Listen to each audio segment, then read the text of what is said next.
Alright, hello, welcome back to some more Bloons Tower Defense 6. We are gonna be doing the advanced map called Sunken Columns. We're getting quite far back in time right now. This one was released, I think it was back like 4 years ago at this point. Like, this one has been around for a while now. And I think it was released to hype up Bloons TD Battles 2. If my brain serves me right, because this is one of those maps in Bloons Tower Defense battles, as far as I know. But it's been a long time. It's been a while, but I don't think this map is particularly challenging. We're going to be utilizing a strategy that's going to be kind of a guaranteed victory without anything special. We're not going to be doing anything like challenging or anything like that. We're more or less just going to upgrade stuff and then watch as the black border gets into our very grip. And we begin by placing Sauda here. Try to have her like around here should be fine. If I can place her here, I can. Perfect. That should be wonderful. So the way, just very quickly, the way the map works is that you have these hexagon-shaped, I don't know what it is, like stones or something. It's like a type of a landscape, maybe a mountain or whatever. Looks like a, I don't know what you would call this. It's filled with water, so it's not really a ravine, but in any case, the balloons, they move from both directions, and then they exit in opposite directions too. So the ones from the right will go down here and down here, and the ones from the left will come this way instead, so down here. So very straightforward stuff, not anything extraordinary. And that's about it. So let's place Sauda down, we have replacement, and if you get it right, you should even be able to defeat round 8 without placing anything down. But at least round 7, which is the most important one.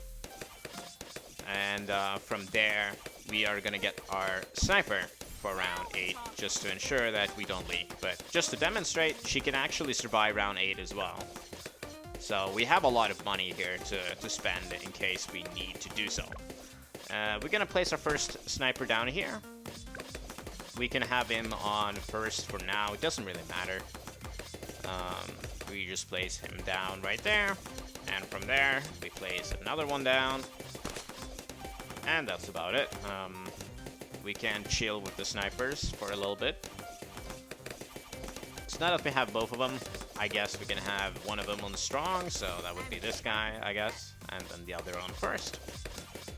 And now we place a druid down.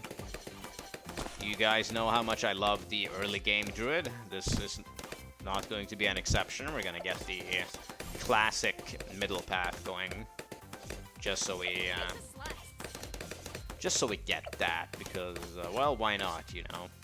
It's so good early game. There's no reason to neglect it on any map, especially on the harder ones where global range is very important. You may be wondering why we're not placing stuff down here, like on this path, but that's because if you do place stuff here, you actually cannot see anything, which is, I don't know what the point of that is, but that's how it's designed, and honestly, it's just annoying. It makes it totally useless. But if you can place it here, you have global range. So, yeah, it is a little bit strange, but that's the way it's designed. We're gonna get the Hard Thorns, and I'll even get the Heart of Thunder, because why not? We just get the whole upgrades here for the Druid to get a 2-3-0 this time around. I don't think it matters that much, but we're gonna get it. And from here, we start working on our snipers. I am going to go for the greedy play a little bit, because we have lead. The Druid is gonna pop all the lead, so we don't need to worry about the lead at all. So we can go for the greedy discount village play, which we will be going for. Put it down right here. And after the druid, or after the village, we get the monkey business, of course, and the monkey commerce. And now that we have those upgrades, it's gonna be time to finally start upgrading the snipers. So one thing you need to ensure is that you have the middle path for both of them. It's gonna be quite vital actually to be able to pop camo balloons. So we're gonna be needing this for both of the snipers, believe it or not. And also it helps to have the shrapnel shot too.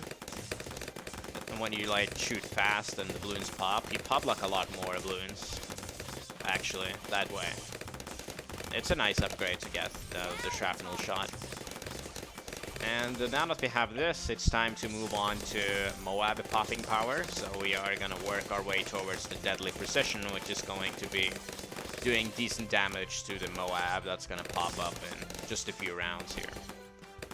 So we get this deadly precision whenever we can do it. Right now, there we go. That should be solid enough for around 40. We can get the jungle drums, I don't see why not. And let's get the fast firing on this guy. And we are well set, I would say. Actually, I'm gonna get the bouncing bullet for round 42. But, okay, I don't need that at all, actually. Yeah, let's get the jungle drums first. And here, ability, if you need it, but we don't need it. But obviously I could have used it if I wanted to, but we don't need to use it. Bouncing bullet for up to round 41. And the premise of this is just very simple. We're gonna get the supply drop, and after we get the supply drop, we get the elite sniper. And once we have the elite sniper in the bag, we can get the main MOAB, and then we start working our way towards our next tower, which is the Perma-Spike.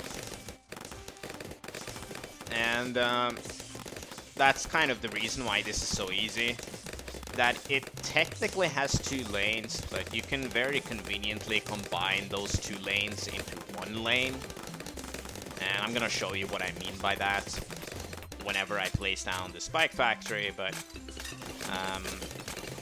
yeah, that's what makes it so easy, really. That you can just have these snipers or no like line of sight in the right with the right placement. There's no line of sight blockers, so this becomes a very chill experience. We haven't done anything complicated at all so far, and I would say it's like this the whole game. Like there's just it's not anything complicated at all. So that is obviously great news for us. Okay, some balloons can get a little bit further, but don't worry about that. I could have gotten the supply drop ages ago, though. I'm just talking so much. That kind of explains that it's not too difficult, I guess, because that's a nice little upgrade to get, because it does more shrapnel popping power. So that's very helpful for like balloon rushes, like 49. 51 is gonna be a joke. 51 is over. So we get the elite sniper and we put him on first. So now that we have the elite sniper, the next thing we should get is the main MOAB to ensure that we have solid MOAB popping power as well as MOAB stalling. Like that's going to do a lot of stalling on the MOABs. Like a lot, actually. Even so much so that it's annoying. I don't like towers that do stalling, but the main MOAB is very powerful in that regard. Like, it's just the MOABs are completely stunned and immobilized. So we get this, and the reason why a stalling strategy is so powerful with the Perma-Spike is, of course, that allows the Perma-Spike to produce more spikes. So, it's obvious, but pointing it out anyway, because why not? I realize I don't have the Alchemist yet, so let's place it down. Totally forgot about that, but you can get it earlier, you can get it later. It doesn't really make much of a difference. As you've been seeing, we haven't been close to leaking. So now that we have this, we are good to go to start with the spike factory, which we I guess we can also use a discount village on this guy. So place him down. Place the village down. There we go. And now I'm gonna be showing you what I meant earlier when I said that you can combine these into one lane. And that's easy because the Bloons, whenever they are leaking, they don't go like this and down here. They go this way first. So the Bloons, they are gonna move in this path here. So all you need to do is to place your spikes in this path.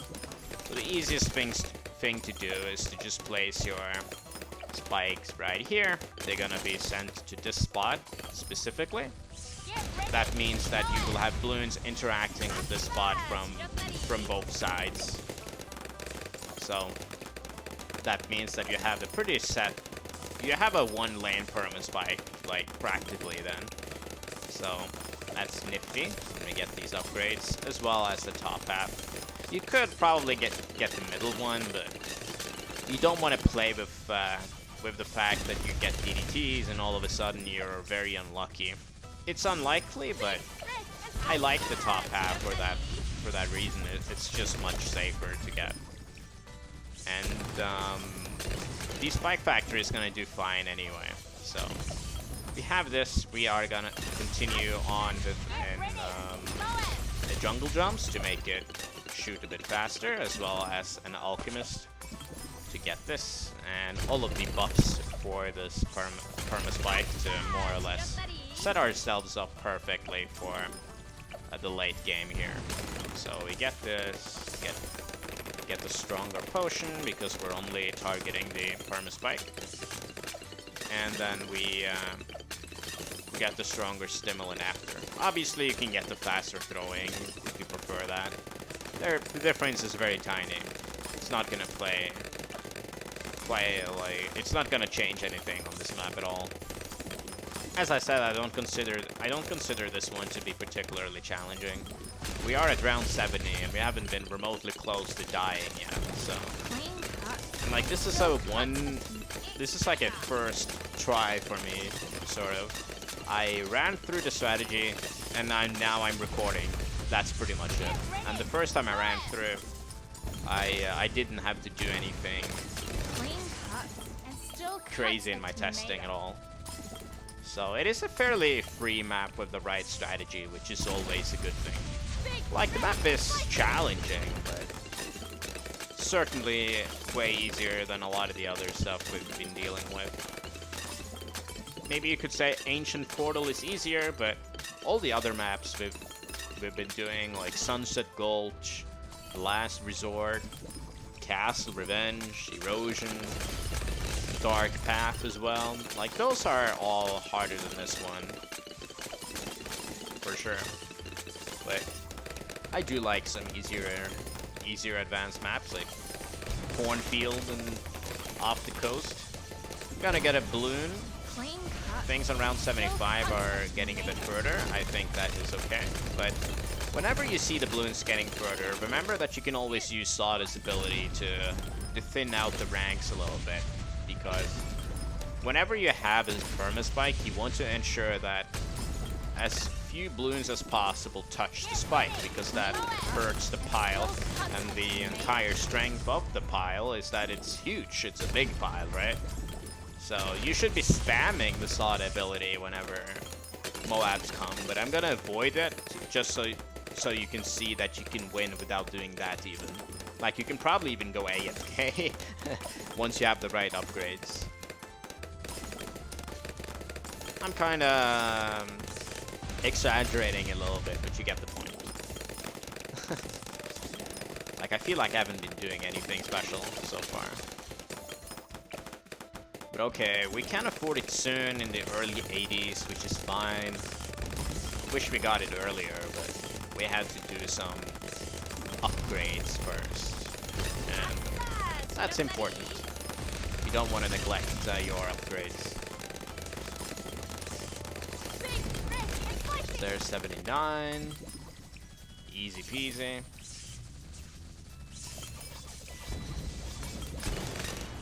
$79 is there. Really good. An 80 is just a COMG, which is not gonna stand a chance against the main MOAB. So another fairly easy round. And the early 80s, I guess we should use the ability while we try to just get the Perma-Spike. But we'll see how, like, if anything can get through. The only thing that's like threatening to the pile is going to be a COMG because they contain a lot of Bloons. Like a BFB or a MOAB, not going to do that much as you think. So here we go, we got the Perma-Spike. And now that we have that, it's time for another save up. So we're going to go back to our tier snipers. So instead of doing the Perma-Spike, we are now going to be doing the Cripple MOAB, which is roughly the same price. And that's going to make it so COMGs are going to get just absolutely destroyed. Again, allowing for the pile to just increase and makes it for a very easy black border. So, of course, in situations like these, you can always use the ability. I mean, I encourage you to do it. There's no downside. The cooldown is not particularly high, but I'm gonna avoid it. I'm not gonna do it deliberately, just to see if it's gonna cause me problems later. So, it's gonna be exciting. I'm actually a little bit curious. And, yeah, in my testing I use the ability, of course, because that's the right play, but as I said, the only danger is, like, the COMGs are dangerous. But if they are not getting to the pile, then you should be fine. And they're not getting to the pile at all. So we're already at 86 now. 4 COMGs on round 87 are going to be interesting. 86 is easy. It's not even remotely close. But 87 is going to be interesting to see for sure. I think we get this on round 91 or something like that. So still a few rounds away.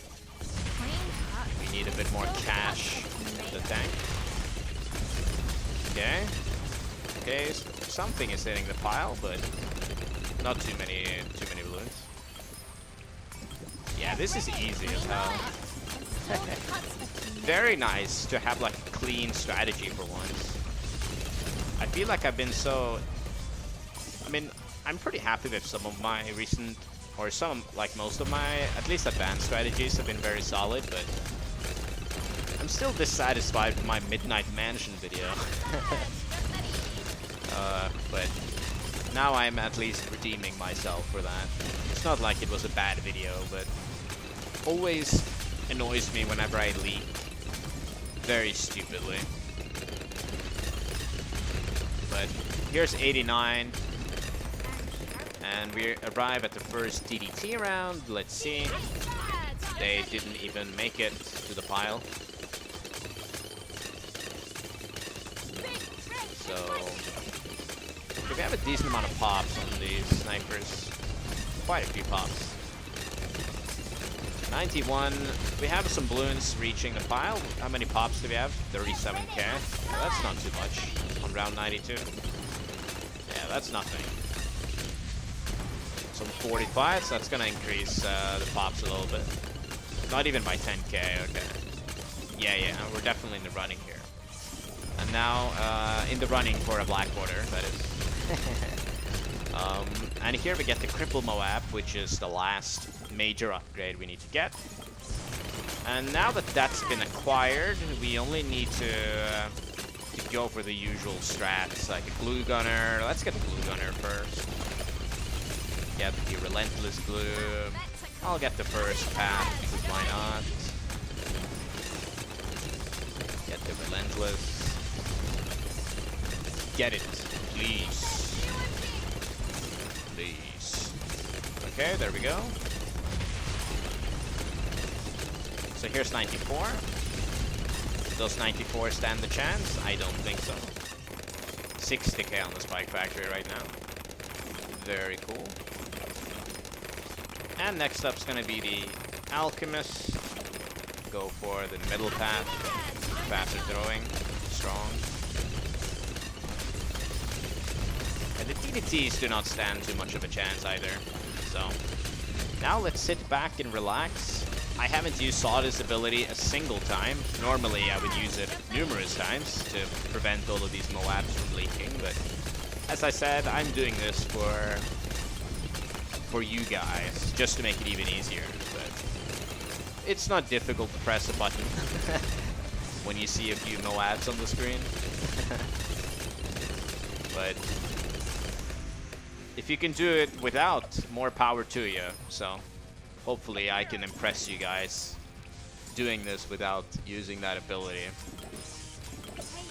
Alright, so next, Sauda is going to be very close to level 18, so I'm gonna upgrade her to 18. That's gonna make her attack faster. Okay, so let's see. There we go. So she's gonna attack even faster now, which is gonna be great.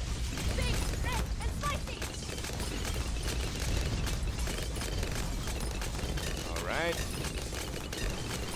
I feel like it's getting thinner, but it's still pretty sizable. 143k right now. Yeah, that's quite a bit. Pops. But now finally we arrived around 100. And the Cripple MOAB's gonna do a lot of damage.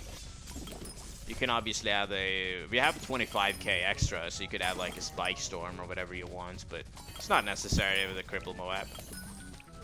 And it should be popping it right now. Yes, sir. The COMGs are not getting anywhere, so pretty easy. And there we go.